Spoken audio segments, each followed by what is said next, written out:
Okay, welcome back to my channel. Today I'm going to be talking about the various voice types that we have. If you have been in the category of those that always say that I don't belong to the choir, I want to prove you wrong today. Every human being can sing.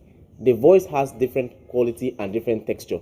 So you are either a soprano singer, an alto, tenor, or a bass. You must have heard singers like mezzo soprano, contra alto, counter tenor, and of course the baritone before now. I'm going to explain to you how you can classify or categorize yourself under any of these voices. And to understand this, I'm going to explain briefly how to get your vocal range on the keyboard, because it is your vocal range that will tell particular parts that you fall in. So let's check the keyboard.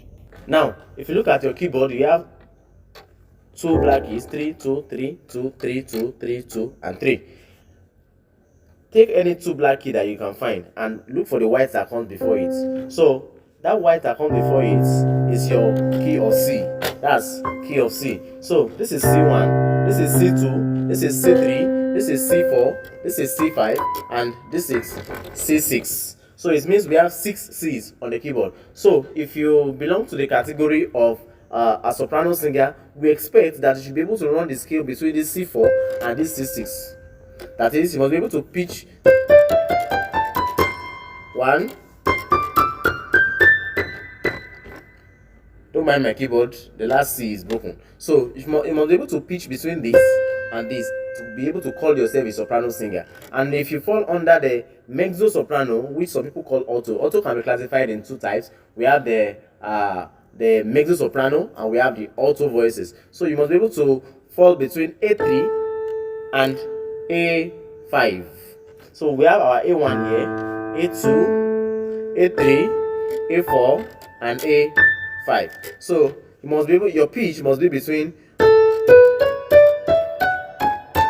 So if you can run all these scales conveniently without any itch or without trying to struggle, then it means that you belong to the mezzo soprano. You belong to the alto. So if you sing mezzo soprano, you can equally sing alto as well. So if you find yourself going above this A3 to A5, it means that you have already fallen into the category of a soprano singer. So we also have the contra alto, which is the lowest female voice. So you see all those people who are female singers who think that they can always go to sing soprano, go to sing tenor, go to bass. If your choir master is telling you that you are a female singer and you sing tenor, the choir master is only deceiving you, or probably he doesn't understand what we are doing now. So if you are a female singer and you have a low voice, you are either a contra alto or an alto singer. So the lowest female voice is an alto. So a contra alto falls between E3 and E5. So this is our E1, this is E2, this is E3,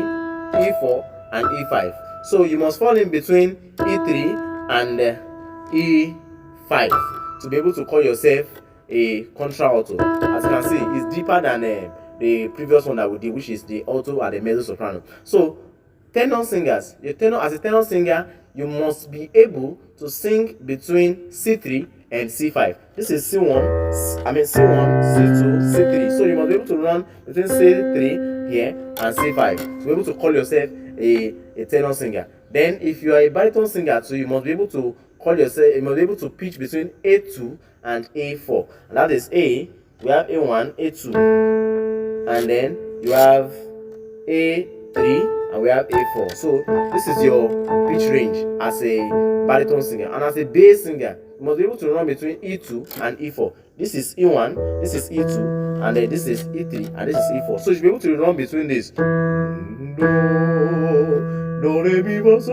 Like that, between E2 and E4, to be able to call yourself a bass singer. So having learned all these various voice types, please practice and be sure that you are singing on your convenient voice, because every voice is unique. There is something we call the timbre in music. There is voice color, there is texture of every voice. Every voice is unique. If you hear Simi sing, you know that Simi it is Simi that is singing, whether you have heard the song before or not. That is timbre, that is the quality of our voice. So every voice has its own unique quality. What you just need to do is to train yourself get a trainer, a good vocalist or a good vocal coach to train you with the keyboard, and you know how to fix yourself in that particular choir of yours. And I hope you have learned something new. If you have learned something new, do well to bless me with your subscribe. So please subscribe to our channel, and if you are watching us on Facebook, follow us, like, share and comment.